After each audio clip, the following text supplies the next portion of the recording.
Hey, how's it going, everybody? Just want to talk to you a little bit about what I think could be changed about the Titan class to make it a little bit better, a little bit more balanced, and some stuff I'd like to see, especially regarding the Sunbreaker class, but we'll talk about Sentinel and Striker as well. So, since Striker has most contention going on around it, especially with double pulse nades, let's talk about that one first. I don't think pulse nades need to be nerfed at all. I just think they need to take away the double pulse nade perk from Titans and change that to maybe not lightning grenades, but give them double flashbangs, because flashbangs are a very skill-oriented grenade, and depending on the person, how they use them, it can be really huge and allow your team to push. And I think if Titans had that kind of grenade, it would help them cement themselves as a rushing class, because they do move a little bit slower than Hunters and Blinking Warlocks. It'll help them cement themselves as that rushing class that can move in, blind somebody, scatter a team, and get picks. That's something a Hunter can do with Arc Bolt grenades. It's something the Warlock can do with their Bolt grenades. And I really think it'll be a good way to change up how Titans play offensively rather than just spamming double pulses. Another thing, maybe they can just take away double grenades altogether from the Titan in that aspect, because double grenade spam is pretty obnoxious, but with how slow cooldowns are, I think it could be fairly balanced. Now, next, Sentinel. I think Sentinel should have a perk that gives it double suppressor grenades. That way it can really cement itself as that shutdown super, that counter super that can really get enemies thinking, they have a Sentinel up, am I going to risk this? When's the best ideal time to pop my super? It allows you to play a little bit of mind games with the enemy team and, make them second guess. Do I want to pop that Goldie right now in a 1v3? I could win, but if I get hit by that suppressor, I'm absolutely dead. So it really does have a little bit of counterplay, and I'm a huge fan of counterplay using one super or one class's abilities to counter another class's. Of course, suppressor grenades counter everything, so maybe if you're giving out two, you can reduce the radius just a little bit to make it a little bit more skill-oriented.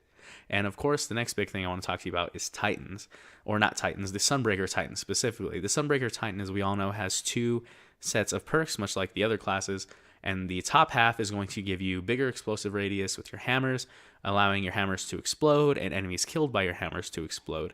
Now, this is good in theory because of the team shot meta. People are always so close to each other, but because the hammered little ting sound when you pop your super is so loud and so easy to pick out, especially at a distance, a lot of people will scatter. They're going to set up, they're going to stand back, and they're not going to stand next to each other when shooting that super.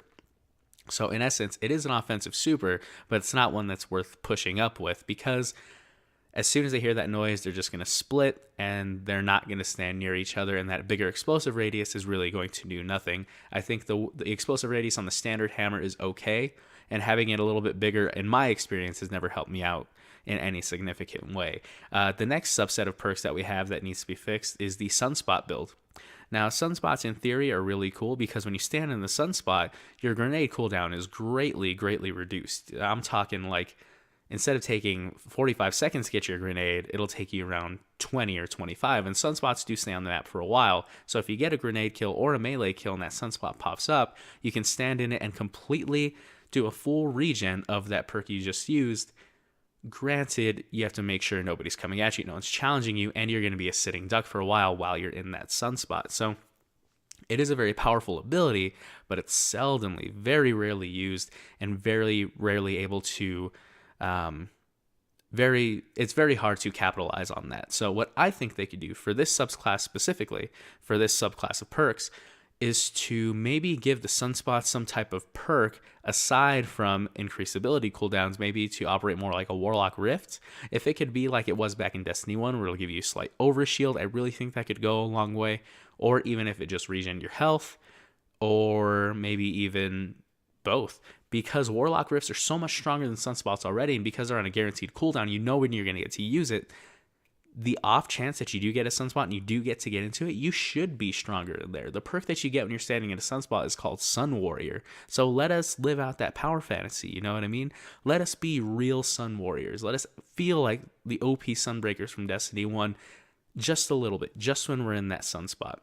And even then, the super does last longer when you're standing in a sunspot, but that means you have to stand still in your super and not move.